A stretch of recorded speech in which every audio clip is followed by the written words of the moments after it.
सो मोहम्मद यूसुफ पारे या कुका पारे, इनके बारे में जानना है। इखवान, हमने यही कहा, इखवानीस। इखवान। ये पूरी बैक स्टोरी दे दीजिए, थे कौन?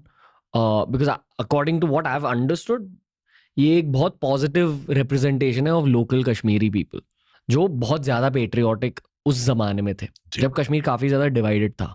जी। सो इनकी स्टोरी क्या है? देखो, मोहम्मद यूसुफ परे, पॉपुलरली नोन एज कुका परे, वो बेसिकली ये टेररिस्ट पहले था, एक्स टेररिस्ट था। Then he surrendered and became a pro forces या pro, you can say nationalist surrenderee. इनको इखवानी भी बोला जाता था लोकल लैंग्वेज में, या बहुत सारे लोग सरेंडरी बोलते थे। ये वो लोग थे जिन्होंने शुरू शुरू में टेररिस्ट होने की वजह से इनको पूरी जानकारी थी। टेररिस्ट कैसे हाइड करते हैं, कहाँ करते हैं, मूवमेंट कैसे होती है, उनके एक्शंस कैसे होते हैं। नेचुरली वो जो उनके सारे भेद जानते थे, तो they started working with the army and police, STF. उन दिनों स्पेशल टास्क फोर्स होती थी जेएनके पुलिस की, उनके साथ काम करना शुरू किया। Ultimately they led JNK police and the army huge success in neutralizing Hizbul Mujahideen to a very large extent, which was the largest terrorist organization in J&K at that time. And बाद में cook परे ने अपनी अवामी national party भी बनाई, उस पे election लड़ी। He became a elected MLA so of the J&K assembly.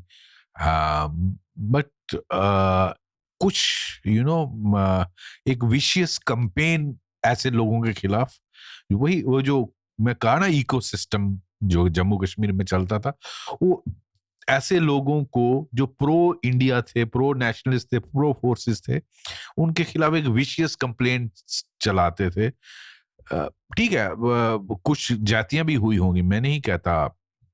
STF अगर बनाया जेएनके पुलिस ने, तो एसटीएफ स्पेशल टास्क फोर्स थी, वो जब टेररिज्म से जब जूझते हो आप उनके साथ, तो आपसे कई बार एक्सेसेस भी हो जाती हैं, गलतियां भी हो जाती हैं। कोई भी काम बिल्कुल परफेक्ट नहीं होता है, तो इसमें गलत एलिमेंट भी आ जाते हैं। कुछ लोग जैसे इनका कंट्रीब्यूशन देखने के बजाय इनमें कुछ ऐसे एलिमेंट घुस गए जो टिम्बर स्मगलिंग कर लेगा, जो लोगों से चेकिंग के दौरान पैसे ले लेगा। नो, लाइक पुलिस, पुलिस सारी पुलिस उसकी वजह से, अगर मुंबई में कोई पुलिस का कांस्टेबल पैसे ले लेता है या दो थप्पड़ मार देता है, तो उसका मतलब नहीं कि पूरी मुंबई पुलिस बैड है ना। तो सिमिलरली जेएनके पुलिस में भी जो एसटीएफ बनाया गया, जो लड़ रहे थे टेररिज्म के साथ, उसमें कुछ अगर गलतियां भी करते तो आइडेंटिफाई देम एंड उनके खिलाफ कार्रवाई। एक विशियस कैंपेन चली कि इखवानीज जो हैं ये सारे गलत काम करते हैं, टिम्बर स्मगलिंग करते हैं, मतलब वेरियस एलिगेशंस करप्शंस की। तो अल्टीमेटली इन लोगों को इतना बदनाम कर दिया, और net result was what happened, the Indian state. मैं इसको कहूंगा पूरी इंडियन स्टेट, उसमें हम सब आते हैं, उसमें आर्मी भी है, पुलिस भी है, सिविल मजिस्ट्रेसी भी है, everyone is there. We could not protect him. Somebody who fought for you, who fought for your country. उसको बजाय हीरो बनाने के, हमने बुरहान वानी जैसे उनको हीरो बनाया।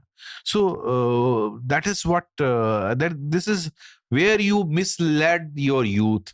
तो इसको मरवा दिया। और इसी तरह जावेद शाह था, उसको सुसाइड बम में मरवा दिया, इसको टेररिस्टों ने मार दिया, उसको भी टेररिस्ट ने मारा, जबकि इनको बचाना चाहिए था, ये मेरा मानना है। चाहे कोई भी सिस्टम से आप इसको इनको प्रोटेक्ट करते, तो Indian state as such failed. This is my firm conviction. जबकि इंडियन स्टेट की जिम्मेदारी थी कि जो आप